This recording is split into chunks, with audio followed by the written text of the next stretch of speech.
What's going on, everybody? Welcome back to another Pro Guides video. My name is Dan, and today I'm going to be going over 5 extremely difficult questions that only the top 1% of players answer perfectly.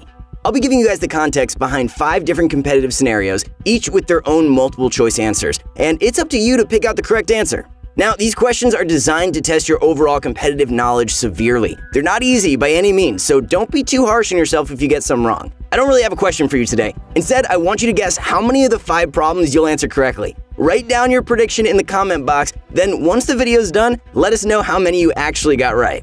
And before we get into it, if you feel like maybe you've hit a plateau and you're having trouble improving, you should give ProGuides.com a try. We have specially designed courses from some of the best pros out there, including Mongrel, Benji, and more coming soon, made to help you guys take your skills to the next level. And with our lineup of pro coaches, you can literally learn from the best out there. Like the video and sub if you're new, then head over to ProGuides.com to get started. All right, on to the questions. Question number 1. All right, so for each of these questions, we'll try to fill you in on all the relevant info. So if something isn't mentioned, you can assume it has no impact on the answer. So pay attention to the questions as they might just hint to the right answer. Starting with question number 1. Let's say you're playing the solo hype night. It's your last match of the event, so you queue in with the intention of getting as many points as possible. You drop off the battle bus and head toward the houses at Retail Row. As you're gliding in, you spot one enemy landing opposite you on the retail side. As you're looting, the first safe zone is revealed to be all the way on the west side of the island. And speaking of loot, you're hardly finding any. You search 4 houses and only manage to fill your inventory with a green assault rifle, a gray tactical shotgun, a green burst rifle, grenades, and a harpoon. So you've been looting for close to 2 minutes, yet you have no shields and a loadout on the weaker end. It sucks, but I'm sure we've all been there. You've also lost track of the opponent that landed near you. They could have left early, but they also could still be looting, either near Doghouse or at the retail side. With the storm soon approaching and a very long journey ahead of you, what move should you make? A. While trying to avoid fights, push toward the areas you didn't loot in an attempt to find better gear. B. Start rotating toward the safe zone, picking up loot, materials, and fish along the way. C. Continue farming materials in retail and head toward the upgrade bench to boost your weapons before you rotate out. D. Head deeper into retail and try to eliminate the opponent so you can grab their loot for your own. By the way, guys, there's no rush, so feel free to take your time. You can rewind or pause the video if you need to as well. It's not cheating, I promise.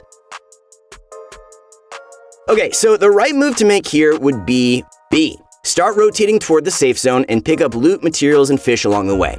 There are quite a few reasons you'd want to pick this choice. First of all, your loadout isn't very powerful. You have 0 shields and quite a weak inventory. Considering that's pretty unlucky, your opponent more than likely has a better kit than you, and you don't even know where they're at anymore. So wandering toward the side of retail they landed at could potentially lead to an engagement. And of course, fighting with a significant health and inventory disadvantage means you're probably heading to the lobby soon. So the best option is to rotate early. Hit up remote chests and loot spawns, farm materials, and use that harpoon on every fishing spot you see. You could even hit up the slurp truck west of retail. There's just no reason to potentially throw away your game when you can still recover from a bad start. The same story applies if you were to head toward the upgrade bench. While upgrading your weapons isn't a bad move, you generally don't do it unless you have the time. And since the zone is super far away, you'll need all the time you can get. It'd be better to see if fishing spots give you a blue weapon or 2, then later find an upgrade bench to turn those into something better. Okay, for question 2, let's do another early game situation. Here's the context. You landed at Lazy Lake, and in your first building, you managed to find a rifle, attack shoddy, some minis, and a trap. As you rotate toward the building that has a garage, you unexpectedly get lasered for most of your health. So you fall back, down into the garage, setting up a few walls behind you for cover. You drink your 1 remaining mini, but that still leaves you at 55 total health.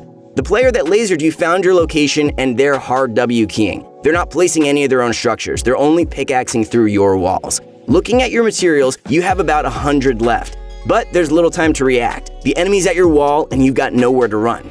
How should you deal with this relentless opponent? A. Edit the top right corner of your wall as they try to pickaxe it and go for a jump peek with your shotgun. Reset the wall after shooting, then repeat. B. Edit the wall open and immediately place a ramp. Trap the ceiling, block off their exit with a wall, edit the ramp to expose them, then fire your shotgun at them. C. Hide in one of the corners of the garage, wait for your opponent to walk out, and start firing.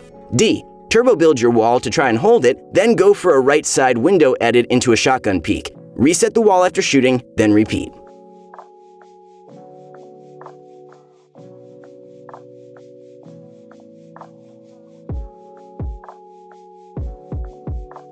Alright guys, considering your health is pretty much in one-shot range, the best and safest option here would be B, making a trap play. Traps are one of the best ways to protect yourself against W keyers, especially if you know how to use them. In this case, you edit the wall and block any potential shots by placing a ramp. Then you place a trap on the ceiling and put a wall behind them to block off their exit. Once you edit the ramp, they'll be exposed to the trap. You can follow up with a shotgun hit to pretty much guarantee 200 damage dealt. Had you known your opponent's HP right there, you could have gone for the other plays. The two other editing options involve right side angles, which can allow you to land the first shot. However, it's still possible they return fire or pull out an SMG and barrel through toward you. So not knowing the HP difference, the other plays were far too risky to make. Alright, I hope you did well in that last one. Now let's move on to question number 3. You're in a solo arena match. It's the mid-game, partway through zone number 3. In your inventory, you've got an epic assault rifle, a legendary pump, an SMG, minis, and some big shields. You're also maxed out on materials and you've got a couple of traps in your inventory. So with little else to do, you base up in the center of the zone. Suddenly, before you can see it coming, an enemy appears close by, sends a rocket toward your base, and starts ramping up. Your base still stands, but they're hot on the move. They pull out some crazy phase sway moves, and you can tell they're trying to take high ground. No damage was exchanged, and there's still about 75 seconds before the next zone arrives. With them about to take height, how do you play this out? Do you A, start cranking yourself so that you can control the high ground no matter how hard they try to take it? B, stay low ground inside your box and wait for them to come to you so you can box fight? C, expand your box out at the bottom a bit, try to hide, then disengage the fight entirely when you think you have the opportunity? D, contest height for only a few stories.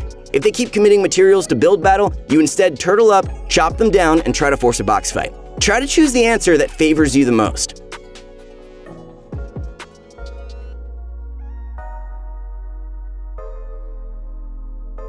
The correct answer is D. Since you're already holding height, there's no point in giving it up immediately. Despite what you might think of the whole box fighting meta, having height over another player still provides a massive advantage in finding openings. And with the incredible kit you have, there's no reason to play passively here. However, there are limits to how high you want to build. Build battling to the sky like it's Season 4 is a big no-no during the mid-game. Players are likely to spot a considerable build fight going on. Not only can it get shot down or grenaded easily, but it'll attract way too much attention to your location. Plus, with an RPG in the enemy's loadout, you have to be careful of them blowing your structures up and sending you to the ground. Expanding out your base and finding a way to escape the fight could potentially work. However, there's just no guarantee your opponent will lose track of you.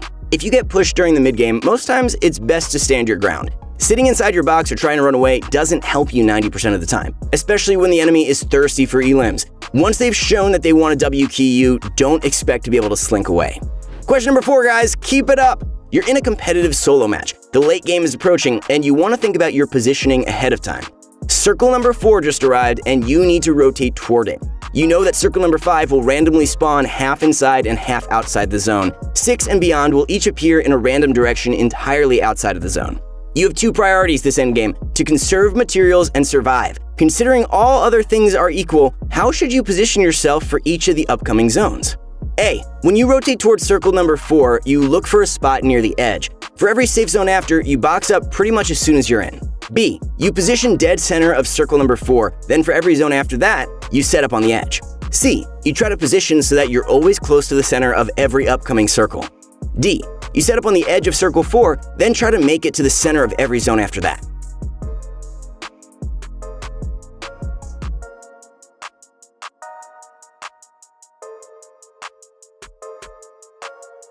The right move to make here is answer A. When you're rotating into circle 4, you want to set up near the edge of the safe zone. Why? Well, that way you might get lucky and have the upcoming half in, half out circle spawn on top of you.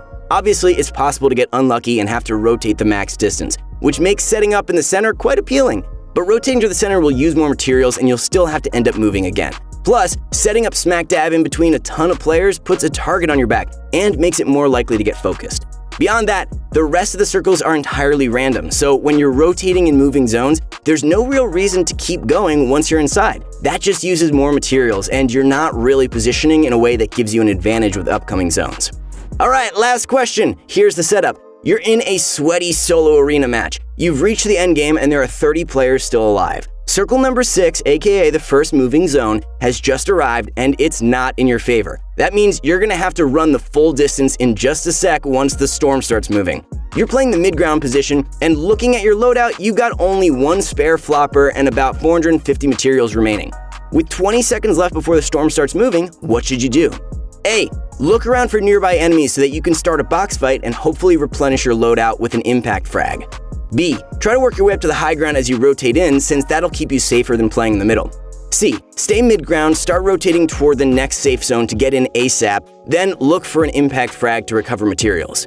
D. Start rotating in, but eventually head into the storm, use your flopper, and try to snowball some health back by picking up sneaky elims.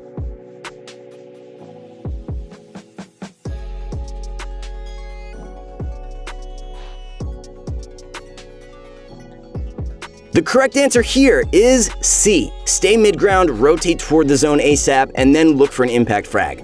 Let's look back at the question. You've got 450 materials remaining, meaning you can definitely build yourself in without having to find a kill. Once you're in, you'll have a bit more freedom to find the kill you need and carry on with the rest of the match. Perhaps you're wondering why you don't go for a kill immediately. Well, there are 30 players still remaining, meaning you gotta survive only 5 more players to reach the first placement point threshold. Reaching the top 25 in a solo match is a very crucial goal, so there's no reason to play aggressively and throw that away. What about the other options? Well, if you start a box fight before rotating in, you've only got 20 seconds to get the kill and run away from the storm. That could work, but it's exceedingly difficult to pull off, and it just isn't worth the risk. While it is possible to take high ground, you'll likely run out of materials as you arrive at zone number 7. Usually in a stacked solo match, you time your high ground take between zones 7 and 9 so that you have the necessary materials to hold height until the game ends. And while tanking the storm can work with floppers, you generally need more than one to survive. While it still could potentially work if you find elims, you're going to need a few just for the siphon to keep you up, making the chance of surviving really slim. All in all, option C is the safest outcome and maximizes your points earned in this scenario. So guys, how did you do? Were you able to ace the test? Or was it harder than you thought? Let me know how it went in the comments. Also, let us know if you have any suggestions or critiques for this series. We want to provide you guys with content that'll help you the most, so let us know in the comments if you'd like to see any changes. Also, don't forget to use code PROGUIDES in the item shop to support our work. We got massive changes coming soon, so stay tuned. But other than that, thanks for watching everyone. If you enjoyed the video, make sure to like it and subscribe to the channel for similar daily content. Also, if you can, share this video with a friend and compare your results to see who's the more knowledgeable Fortnite player. Once again, my name is Dan. You can find me everywhere at Daniel Ammerman, and I'll see you guys soon. Good luck out there.